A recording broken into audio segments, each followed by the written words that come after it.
Sa sandaling yun, ang mga pulang energy tentacle attacks ng Great World Rune ay sumugod patungo kay Lin Moyo nang hindi kapani-pani walang bilis. Winasak nila ang pangalawang protective barrier ni Antares at narating siya sa isang iglap. Sa mismong sandaling yun, ang clone ni Lin Moyo, na ngayon ay naglalaman ng kanyang kaluluwa, ay muling nagkamalay, tumingin sa mga pulang tentacle at sa mga nagkalat na piraso ng protective barrier sa harap niya. Si Lin Moyo ay lubos na natulala, nang makita siyang magising, agad na sumigaw si Antares, "Binata, mag-ingat ka." Tumingin sa mga paparating na pulang energy attacks, naisip ni Lin Moyo sa kanyang sarili, lahat sila ay dumarating. Samantala, ang pulang-pulang enerhiya ng Great World Rune ay tumaas sa kalangitan at nagsimulang magtipon sa isang lugar. Habang pinapanood ang eksenang ito, nagtaka si Lin Moyo kung saan ito nagtitipon. Sa susunod na sandali, hindi mabilang na mga nilalang ang bumaba mula sa kalangitan. Tumingin sa kanila. Nagulat na sinabi ni Lin Moyo, "Ano ang lahat ng mga bagay na ito?" Makalipas ang ilang sandali, tila may napagtanto si Lin Moyo at bumulong, kaya, sila pala yon. Kasabay nito, ang mga undead skeleton ni Lin Moyo ay agad na pumasok sa mga posisyon ng labanan. Itinaas ng Lich General ang kanyang tungkod at nagsimulang magbigay ng mga buff sa buong undead army. Pagkatapos nito, ang lahat ng mga skeleton ay naghanda upang atakihin ang mga paparating na nilalang. Ang skeleton dragon ay ibinuka ang kanyang mga panga, naglabas ng isang malakas na ungol, at sumugod ng diretso patungo sa kaaway. Parehong hukbo ay sumugod sa isa't isa. Sa isang panig ay hindi mabilang na mga kakaibang nilalang, at sa kabilang panig ay ang skeleton army ni Lin Moyo. Nakatayo sa pinakaharap, ang skeleton dragon ay ibinuka ang kanyang bibig at naglabas ng isang malakas na energy attack. Agad na sumira ng maraming bilang ng mga nilalang. Kaagad pagkatapos nito, itinaas ng Lich General ang kanyang tungkod at ginamit ang resurrection skill. Ang mga nilalang na pinatay lamang ng skeleton dragon ay agad na bumangon muli bilang undead. Habang pinapanood ito, naisip ni Lin Moyo ng may lubos na pagkabigla. Ito ang Resurrection of the Dead skill. Sa sandaling matapos ang unang alon, ang pulang-pulang enerhiya ng Great World Rune ay muling nagtipon sa kalangitan. Ang isa pang napakalaking alon ng mga nilalang ay nilikha at sumugod upang umatake. Nang makita ito, sinabi ni Lin Moyo, "Nagsimula na naman." Gayunpaman, sa pagkakataong ito, ang mga halimaw na binuhay ng Lich General mula sa nakaraang alon ay sumugod upang lumaban sa ikalawang alon. Ang mga undead creature ay nagbanggaan sa mga nilalang ng Great World Rune, at pinanood ni Lin Moyo ang labanan bago sinabi, ang mga halimaw na nilikha ng rune ay naging kanyang kapangyarihan sa halip. Gayunpaman, dahil sa kanyang pagkapagod, biglang hinawakan ni Lin Moyo ang kanyang ulo. Nang makita ito, nagtanong si Antares, "Binata, ayos ka lang ba?" Sumagot si Lin Moyo, "Ayos lang ako." Noon lamang, isa pang pangitain ang lumitaw sa harap ni Lin Moyo. Sa pagkakataong ito, ang ikatlong alon ay binubuo ng mga tao mula sa ibang mundo. At lahat sila ay handa sa labanan. Nang makita sila, nagulat na sinabi ni Lin Moyo, "Mga tao, sila ay dapat na mga tao mula sa ibang mundo." Sa sandaling ito, ang buong lugar ay natatakpan ng pulang-pulang enerhiya. Ang mga matinding labanan ay nagaganap sa lahat ng dako, at pinanood ni Lin Moyo ang lahat ng nagaganap sa harap ng kanyang mga mata. Matapos ang mga tao, isa pang alon ng mga nilalang na parang halimaw ang lumitaw. Ngunit ito ay mabilis na nalipol din.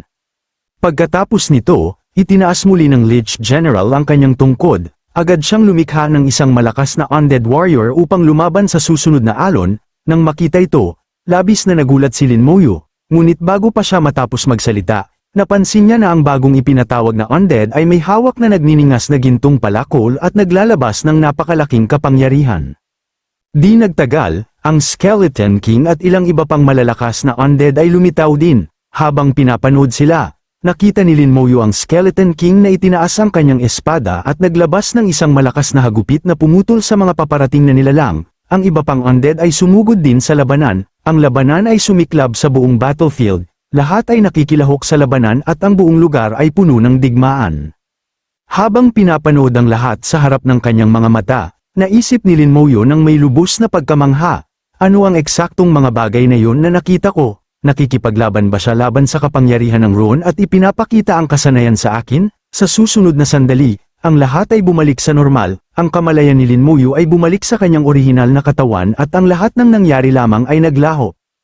Nakatayo sa harap ni Antares, inilagay ni Lin Moyo ang isang kamay sa kanyang ulo, mahinang ngumiti, at sinabi, nabubura pa niya ang mga bituin. Kailan ko kaya mararating ang antas na yun? Tumingin sa kanya, nagtanong si Antares, ayos ka lang ba? Sumagot si Lin Moyo, ayos lang ako, ang aking kaluluwa ay mahina lamang. Pagkatapos ay tumingin si Antares kay Lin Moyo at sinabi, kahit na hindi ko pa rin alam kung ano ang eksaktong nangyari sa iyo. Mukhang nanalo tayo sa pagkakataong ito. Ang Great World Rune ay tumahimik muli. Pagkarinig nito, ngumiti si Lin Moyo at sumagot, salamat dito, Antares, kung wala ka, natatakot akong hindi ako makakalampas. Pagkarinig ng mga salitang yon, ipinagmalaki ni Antares ang kanyang dibdib at nakatayong may kumpiyansa sa harap ni Lin Moyo. Walang sinabi, ngunit naisip ni Antares sa kanyang sarili, yan ang para sa mga kaibigan. Pagkatapos ay tumingin si Lin Moyo kay Antares nang may seryosong ekspresyon at sinabi, Antares, ipadala mo ako sa Dragon Realm. Pagkarinig nito, nagtanong si Antares, ano ang pupuntahan mo sa Dragon Realm? Pagkatapos ay idinagdag ni Antares, ang iyong kaluluwa ay hindi pa ganap na gumaling. Gayunpaman, sumagot si Lin Moyo nang may seryosong tinig, matapos maabot ang level 80, pakiramdam ko ay sa wakas ay mayroon na akong lakas upang maglunsad ng isang kontra-atake sa Dragon Realm. Antares, paboran mo ako. Pagkarinig ng mga salitang yon, sinabi ni Antares, sige, wala na talaga akong magagawa sa iyo. Pagkatapos ay ini-teleport ni Antares si Lin Moyo ng diretso sa Dragon Realm. Nag-teleport si Lin Moyo ng diretso sa Dragon Realm. Dumating siya sa isa sa mga pinakamapanganib na rehiyon nito kung saan ang lava ay umaagos pababa sa matataas na bundok mula sa bawat direksyon. Sa sandaling dumating si Lin Moyo, lumipad siya pasulong ng buong bilis habang bumubulong sa kanyang sarili. Una, lipulin ang Dragon Clan, pagkatapos ay sirain ang Abyss, dahil lahat kayo ay mga dragon, hayaan ninyong ang aking bagong skeletal dragon ay makipaglaro sa inyo. Sa sandaling matapos magsalita si Lin Moyo, ipinatawag niya ang Skeleton Dragon. Ang mga Dragon Warriors na nakatayo sa ibaba ay tumingin sa kalangitan at nagulat nang makita ang anino ng isang dragon. Ang madilim na kulay na Skeleton Dragon ni Lin Moyo ay nakalutang sa itaas nila. Isang Dragon Warrior ang nagsabi, ang ungol ng dragon na yun, ang isa ay napabulalas, ang aking bloodline ay nanginginig. Ang isang ikatlong Dragon Warrior ay nagsabi, maaaring ang ating natutulog na ninuno ay nagising. Noon lamang, isang Dragon Warrior ang ngumiti ng may kasiyahan at sumugod sa kalangitan ng buong bilis habang tumatawa, ang ninuno ay tiyak na nagdala ng isang kayamanan. Gayunpaman, sa sandaling lumipad paitaas ang Dragon Warrior, isang malakas na fire attack ang tumama sa kanyang katawan. Ang fire attack ay agad na sumire sa bawat piraso ng laman sa katawan ng Dragon Warrior, na nag-iwan lamang ng kanyang kalansay. Sa sandaling yun, inactivate ni Lin Moyo ang Resurrection of the Dead skill. Sa sandaling magkabisa ang kasanayan, ang Dragon Warrior na pinatay lamang ay nagsimulang bumuhay muli.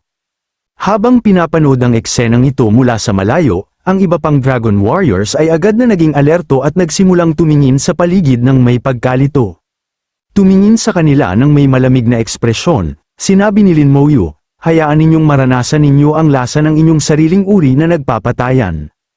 Sa sandaling matapos magsalita si Lin Moyo, ang Skeleton Dragon ay nagsimulang umikot sa itaas ng lahat ng Dragon Warriors. Wala sa mga Dragon Warriors ang makaunawa sa nangyayari. Isa sa kanila ang nagtanong, ano ang nangyayari dito? Ang isa pang Dragon Warrior ay tumingin sa paligid ng may pagkalito at sinabi, ano ang nangyari? Bakit ang daming kaguluhan?